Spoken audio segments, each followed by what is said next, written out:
خاندانوں کے اندر کچھ شریر لوگ ہوتے ہیں جو چھوٹی بات کو بڑا کر کے زوجین کے سامنے الگ الگ پیش کر دیتے ہیں. تو طبائع کے اختلاف کی وجہ سے، طبی تفاوت کی وجہ سے کوئی اختلاف ہو سکتا ہے، لیکن اس کو اچھال کے بڑا کر کے دونوں کی نظر میں، تو یہ ایسی بدکاری ہوتی ہے جو مختلف خاندانوں کے اندر مختلف طبائع کے لوگوں کا مزاج ہوتا ہے. تو ایسے لوگوں سے اپنے آپ کو محتاط رکھنے کی ضرورت ہوتی ہے. اور اگر وہ شوہر کے خاندان سے تعلق رکھنے والا فرد ہے تو اس کو بیوی کو بتا دینا چاہیے کہ یہ ہمارا اس کے رشتے کا احترام موجود ہے، لیکن ہم نے اس سے رہنا محتاط ہے.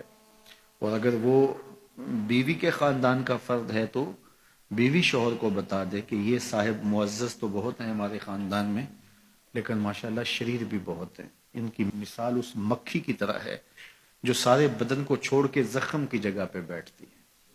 کچھ لوگوں کی مثال ایسی ہوتی ہے، اچھائیاں چھوڑ دیں گے اور وہ وہاں بیٹھیں گے اور وہاں سے جو ہے وہ گندگی لے کے پھر اس کو پھیلائیں گے. لیکن آپ نے شہد کی مکھی کا مزاج بھی دیکھا ہوگا کہ وہ کڑوے رس چوس کے اس کو بھی شہد بنا ڈالتی ہے.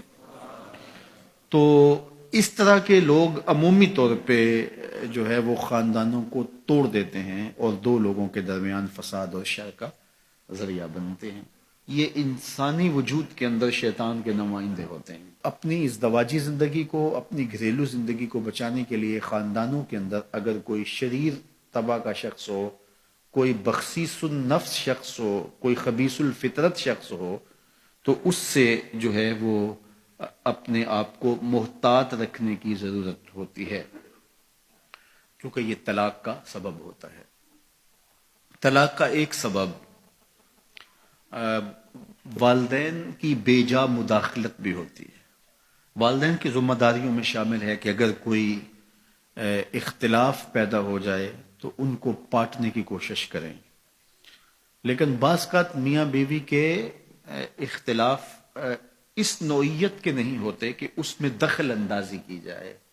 کچھ لڑائیاں پیار کی بھی ہوتی ہیں، کچھ الجھاؤ محبت کے بھی ہوتے ہیں، ایک دوسرے کو نظر انداز کرنے کا گلہ ہوتا ہے. تو یہ وہ باتیں نہیں ہوتی کہ جس کو آپ پرے پنچایت کا موضوع بنائیں اور جس کو آپ جو ہے وہ بحث کے عنوان دیں اور پھر اس پر جو ہے وہ آپ جو ہے وہ اپنا بڑا ہونا ثابت کریں کہ ہم بڑے ہیں اور یہ کیس ہمارے سامنے لاؤ. نہیں، بلکہ یہ پیار کی لڑائی ہے. اس کے اندر بھی حسن ہے، روٹ کے من جانے کے اندر بھی ایک جمال ہوتا ہے، ایک حسن ہوتا ہے. اور میاں بیوی کا چونکہ رشتہ پیار کا ہوتا ہے تو اس میں یہ چھوٹی بڑی باتیں ہوتی رہتی ہیں.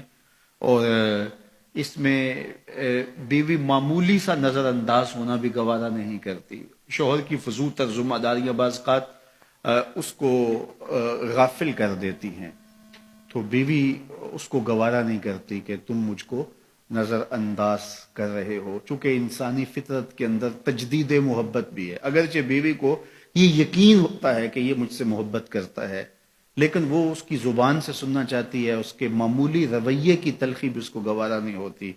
تو یہ ایک فطرت انسانی ہے اور مرد کو یہ سمجھنا چاہیے کہ عورت سے جو ہے وہ اس کا اظہار کرتا رہے. وہ کیا کسی نے کہا تھا نا کہ محبت میں عجب تکرار کی خو ہے، محبت میں عجب تکرار کی خو ہے، کہو نہ کہ مجھے تم سے محبت ہے. تو یہ فطرت ہے، یہ تقاضا ہے انسان کا کہ وہ اس کا اظہار کرے. تو بعض کا بندہ کہتا ہے کہ میں ٹوٹ کے چاہتا ہوں، میں دل دماغ سے روح سے چاہتا ہوں، تو مجھے کیوں بار بار کہنے کی ضرورت ہے؟ تو یہ چیز بیوی کے لیے تلخی کا سبب ہوتی ہے کہ یہ مجھ سے محبت کا اظہار نہیں کر رہا.